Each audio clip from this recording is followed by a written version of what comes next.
मोदी सरकार के तीसरे कार्यकाल का पहला आम बजट लोकसभा से पास। आज राज्यसभा में वित्त मंत्री निर्मला सीतारमण बजट पर चर्चा का देंगी जवाब।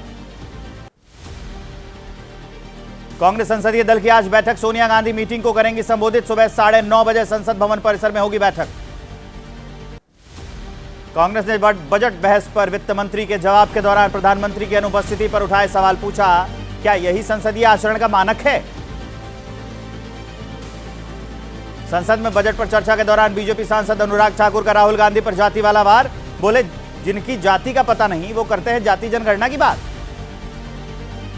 पीएम मोदी ने अनुराग ठाकुर के लोकसभा में दिए भाषण की तारीफ की। कहा, इंडी गठबंधन की गंदी राजनीति को उजागर किया गया, साथ ही लोगों से इसे सुनने की भी अपील की। राहुल गांधी का पलटवार। बोले, देश में दलितों, आदिवासियों, पिछड़ों की बात उठाने पर गाली खानी पड़ती है। मैं गालियां खाऊंगा लेकिन जाति जनगणना करवा कर रहूंगा। अनुराग ठाकुर के बयान से तिलमिलाए राहुल। कहा, अनुराग ठाकुर ने मुझे गाली दी है, मुझे अपमानित किया है, मगर मुझे अनुराग ठाकुर से कोई माफी नहीं चाहिए। मैं लड़ाई लड़ रहा हूं। संसद में राहुल गांधी के बचाव में खड़े हुए अखिलेश यादव अनुराग ठाकुर से बोले, आप किसी की जाति नहीं पूछ सकते। बीजेपी को बताया आरक्षण के खिलाफ। मल्लिकार्जुन खड़गे का बयान। बोले, कांग्रेस किसी भी जातिवादी गाली को सुनने के लिए तैयार, लेकिन जाति जनगणना लागू करने के लिए अटल है। प्रियंका गांधी ने अनुराग ठाकुर के बयान को देश की 80% से आबादी से जोड़ा। पूछा, अब देश की संसद में देश की 80% जनता को गालियां दी जाएंगी क्या? शहादत है राहुल गांधी की जाति। कांग्रेस नेता पवन खेड़ा ने यह अनुराग ठाकुर के बयान पर जवाब दिया है। कहा कि गांधी परिवार को जितनी गाली दे, भारत में जाति जनगणना होकर रहेगी। आरजेडी सांसद मनोज झा ने भी जाति जनगणना करवाने की वकालत की। बोले, पीएम मोदी अगर इस मुद्दे पर टाल मटोल कर रहे हैं तो 240 सीट से 40 पर आ जाएंगे। बीजेपी सांसद मनोज तिवारी का राहुल पर हमला। कहा, राहुल गांधी को उड़ता तीर लेने की आदत है। अनुराग ठाकुर ने किसी का नाम नहीं लिया। और चलिए आगे बढ़ते हुए 9 सेकंड न्यूज में अब देश की राजनीति की खबरें आपको दिखाते हैं। यूपी के अमरोहा पहुंचे आरएसएस चीफ मोहन भागवत का बड़ा बयान। कहा, देश और धर्म एक ही हैं। एक सवाल के जवाब में उन्होंने कहा कि संघ मिलकर प्रधानमंत्री बनाने का फैसला लेते हैं।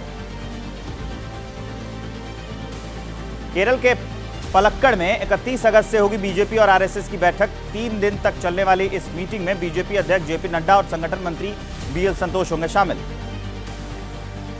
दिल्ली के जंतर मंतर पर विपक्ष का प्रदर्शन। सुनीता केजरीवाल का बड़ा आरोप। कहा, दबाव के तहत हुई केजरीवाल की गिरफ्तारी, बिना किसी सबूत के जेल में रखा गया।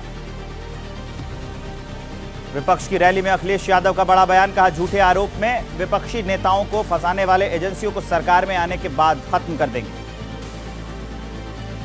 उद्धव गुट के सांसद संजय राउत का बीजेपी पर हमला। कहा, इन लोगों ने सीएम अरविंद केजरीवाल को जेल में नहीं डाला, देश के लोकतंत्र को जेल में डाला है।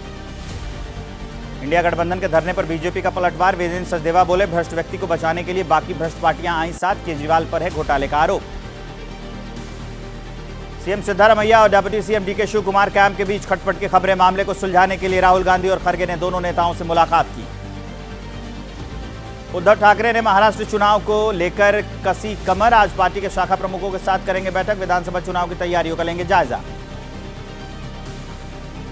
बिहार की राजनीति में फिर एक्टिव हो रहे हैं चिराग पासवान के चाचा पशुपति पारस। पूर्व सांसदों और पार्टी के बड़े नेताओं की बैठक बुलाई। विधानसभा चुनाव पर मंथन होगा।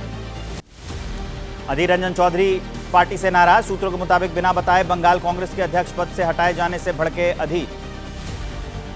राजस्थान में आज नए राज्यपाल हरि भाऊ किशन राव बागड़े लेंगे शपथ। शाम 4 बजे राजभवन में होगा शपथ ग्रहण समारोह। वो कलराज मिश्र की जगह लेंगे। छत्तीसगढ़ के नवनियुक्त राज्यपाल रमेन डेका आज पद एवं गोपनीयता की शपथ लेंगे। सुबह 10:15 बजे राजभवन में शपथ ग्रहण होगा। यूपी के मुरादाबाद में बीजेपी नेता सतवीर सिंह को पुलिस ने किया गिरफ्तार। स्मार्ट सिटी योजना में के ऑफिस से टेंडरों की जानकारी लीक करने का आरोप।